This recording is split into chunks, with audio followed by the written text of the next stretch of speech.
Assalamualaikum warahmatullahi wabarakatuh. Balik lagi di channel Caritan Sastrin. Bagaimana kabar kawan-kawan semua? Semoga sehat selalu dan selalu dalam lindungan Allah Subhanahu wa taala. Di episode kali ini, gue akan membacakan cerita dari Rian. Jadi, bagi kawan-kawan yang baru bergabung di channel ini, jangan lupa klik tombol subscribe-nya agar terus bisa mendukung channel ini. Dan juga, kalian yang memiliki cerita horor dan berkenan dibacakan di channel ini, kalian bisa mengirimkannya melalui email atau DM Instagram yang sudah saya letakkan di deskripsi. Selamat mendengarkan.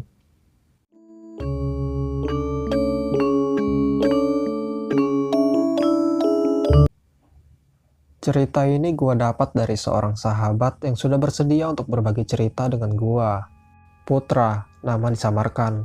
Pada saat itu, tengah diam di rumah dan tiba-tiba mendapat sebuah pesan WhatsApp dari temannya mengajaknya mendaki gunung pada weekend besok. Putra tidak langsung mengiyakan ajakan dari temannya tersebut. Pertama, Putra menanyakan siapa saja yang akan ikut mendaki nanti. Temannya Putra, kita sebut saja Sigit. Dia pun menjawab, gua, Ari, sama Chandra yang bakal berangkat. Kalau lo mau ikut, ayo, katanya. Hingga kemudian, Putra pun memutuskan untuk ikut dengan Sigit, Ari, dan Chandra mendaki Gunung Sanggabuana. Di hari Jumat, mereka bertemu untuk persiapan H-1 sebelum pendakian. Putra memang sudah sering mendengar bahwa Gunung Sanggabuana bukanlah gunung seperti pada umumnya, yang biasa dipakai pendaki untuk tempat rekreasi. Tapi, di Sanggabuana banyak sekali tempat petilasan yang sering dikunjungi oleh banyak orang yang percaya akan keangkerannya. Tujuan kita ke sana untuk mendaki, bukan untuk hal lain. Jadi tenang saja, ucap Sigit. Hari esok pun datang. Ya, tepat di hari Sabtu, mereka pun berangkat menuju lokasi, Gunung Sanggabuana. Di perjalanan, mereka mengalami tanda yang sudah menjadi firasat bahwa mereka seperti seolah tidak boleh pergi ke tempat tersebut. Itu terlihat ketika di perjalanan, mereka hanya dibawa berputar oleh aplikasi Maps, yang kemudian membawa mereka justru semakin jauh dari titik lokasi. Saat mereka putus harapan dan berambisi untuk segera sampai, akhirnya dengan secara tiba-tiba, mereka pun memasuki area lokasi Gunung Sanggabuana. Nah, bentar lagi sampai. Ya, akhirnya mereka pun sampai di base camp Gunung Sanggabuana. Di sana tidak terlihat ada yang berbeda dengan base camp gunung-gunung pada umumnya. Setelah sampai di base camp, mereka memutuskan untuk beristirahat sejenak karena penat yang melanda saat mereka di perjalanan tadi. Setelah sejenak beristirahat, mereka pun memutuskan untuk memulai pendakian. Pada saat itu, jam menunjukkan pukul 4 sore. Mereka pun memulai pendakian hingga pada akhirnya sampai di sebuah masjid yang terletak tidak jauh dari pos 1. Di masjid, mereka bertemu dengan seorang kakek dan kemudian kakek itu berkata, "Nanti, jika kalian sudah sampai di atas, kalian akan bertemu dengan Pak Tit. Nah, bilang saja kalian itu jamaah dari Tit," katanya. Putra sudah mulai curiga. Lah, kan kita tujuan ke sini untuk mendaki. Kok jadi jamaah sih? Batinnya. Di sana, perasaan Putra memang sudah tak menentu. Apalagi setelah ia melihat sebuah pemakaman yang semua nisannya tersebut ditutupi oleh kain putih. Setelah bersantai sejenak dan sholat maghrib, mereka pun melanjutkan pendakian. Pos 2 yang dalam bayangan mereka hanya akan memakan waktu 1 jam, ternyata justru lebih dan sangat di luar dugaan. Mereka yang awalnya mendaki dengan rombongan para pendaki lain pun harus tertinggal jauh. Sekarang hanya tersisa mereka berempat. Hingga kemudian, pada pukul 9 malam, barulah mereka tiba di pos 2. Sigit dengan napas yang terengah-engah sudah merasa tidak sanggup melanjutkan perjalanan. Di sana mereka memutuskan untuk beristirahat. Ya sudah, rehat dulu aja, sambil putar musik, ucap Putra. Ari merogoh ponselnya dan diputarlah musik dari ponsel tersebut. Sambil berbincang santai, akhirnya mereka berempat memutuskan untuk tetap melanjutkan perjalanan hingga ke puncak. Di sana, Putra merekam situasi sekitar dengan ponselnya. Meskipun ia tahu tak ada sinyal, tapi memang sudah menjadi kebiasaan dirinya untuk mengabadikan sesuatu dengan ponsel, baik dimanapun itu. Setelah sudah sepakat untuk melanjutkan pendakian, akhirnya mereka berempat pun berdiri dari duduk dan melanjutkan langkah mereka. Karena melihat keadaan Sigit yang sudah mulai lelah, akhirnya ada salah satu yang inisiatif untuk menukar barang bawaan Sigit yang lumayan berat dengan yang ringan. Meskipun hal tersebut telah dilakukan, tetap saja Sigit menghentikan langkahnya di trek pendakian. Napasnya terengah-engah, ia mengusap lagi keringat yang mengucur di dahinya. "Udahlah, kita buka tenda di sini aja," kata salah satu dari mereka. Tapi, gairah akan menggapai puncak masih ada di benak mereka.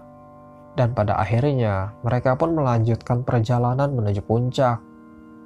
Tapi, semakin lama mereka berjalan, menanjak dan terus menanjak, mereka belum kunjung sampai dengan puncak Sanggabuana. Jam menunjukkan pukul 11 malam. Setelah berdiskusi sejenak, akhirnya mereka pun memutuskan untuk buka tenda di sana. Ya, persis di tengah-tengah trek pendakian.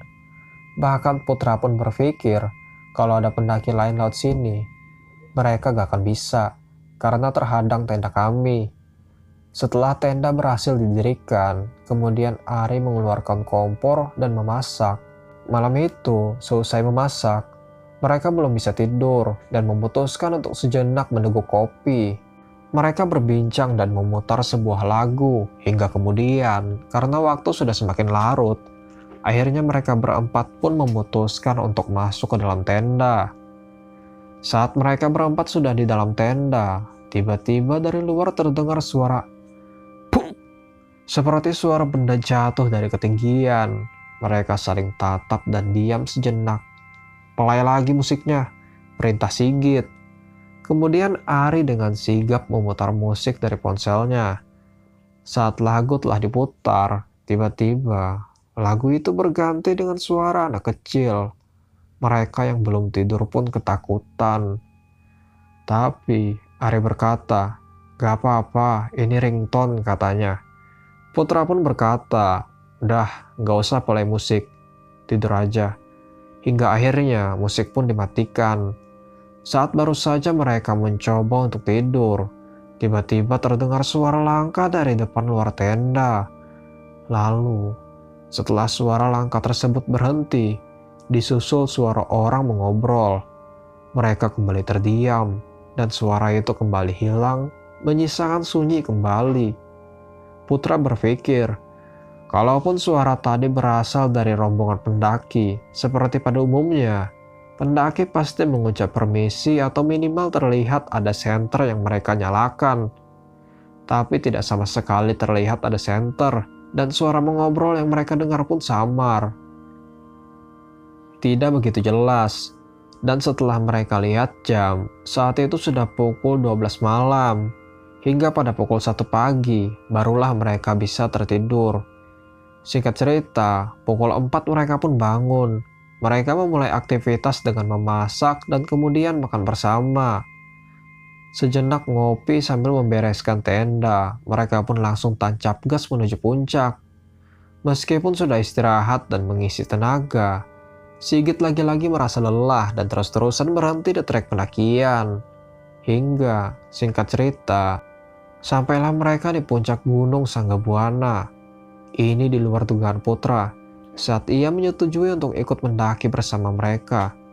Di puncak Sanggabuana, ternyata lebih banyak terdapat petilasan. Hal yang Putra anehkan adalah ketika Sigit membawa rokok yang menyala ke sebuah petilasan besar dan menyimpannya di sana. Putra pun bertanya, "Kamu sedang apa?" "Bukan urusan kamu," jawab Sigit. Putra pun mengerti tanpa perlu berpikir yang aneh perihal sikap Sigit tersebut. Saat telah di puncak, Putra melihat-lihat makam atau petilasan tersebut. Hal yang aneh tertuju pada satu makam yang bertuliskan nama. Ya, di sana. Memang makam atau petilasan tersebut tidak memiliki nama, kecuali makam yang satu ini. Karena rasa penasarannya begitu tinggi, Putra pun bertanya kepada Sigit yang memang mengajak dirinya mendaki ke Sanggabuana. Barangkali Sigit tahu perihal ini. Sigit pun menjawab, jadi dulu ada pendaki yang pasang tenda di puncak. Katanya dia memasak di dalam tenda, terus ada yang memperingatinya, kalau masak jangan di dalam tenda, nanti kebakaran. Terus Putra semakin penasaran. Terus bener kebakaran, kompornya meledak, dia kebakar di sana. Banyak orang yang bilang juga, kalau yang memperingati dia itu bukan orang, alias penunggu sini, sambung Sigit. Putra pun menyesal telah bertanya hal tersebut. Singkat cerita, akhirnya mereka pun memutuskan untuk turun. Di perjalanan turun menuju base camp, Sigit berkata kepada Putra, "Nanti ingetin gua ya." Putra yang tidak tahu apa-apa pun dibuat kebingungan. Ingetin apa? Batinnya. Hingga sampailah mereka di base camp, tempat awal mereka mulai pendakian. Ternyata hal yang Sigit katakan adalah perihal bambu kuning yang sudah menjadi incarannya. Putra ingin kesal, namun tidak jadi. Mereka semua adalah teman-temannya. Sedari awal, memang niat Sigit tidak baik. Tidak mutlak hanya mendaki gunung saja, tapi ada hal yang ingin dia raih. Hingga itu membuatnya sering kelelahan dan membuat teman-temannya harus menimpa sial bersama. Kan gua udah bilang, tujuan kita kesini buat mendaki, jangan buat hal lain, kata Putra. Selesai. Oke teman-teman, cerita selesai sampai di sini, tanpa ada maksud dari gua buat mengurangi atau bahkan melebihkan isi cerita. Sebab cerita ini mutlak gua dapatkan dari narasumber. Cerita yang gua ambil ini adalah dari sudut pandang Putra, tanpa mengurangi rasa hormat gua kepada Sigit, Ari, dan Chandra. Terima kasih.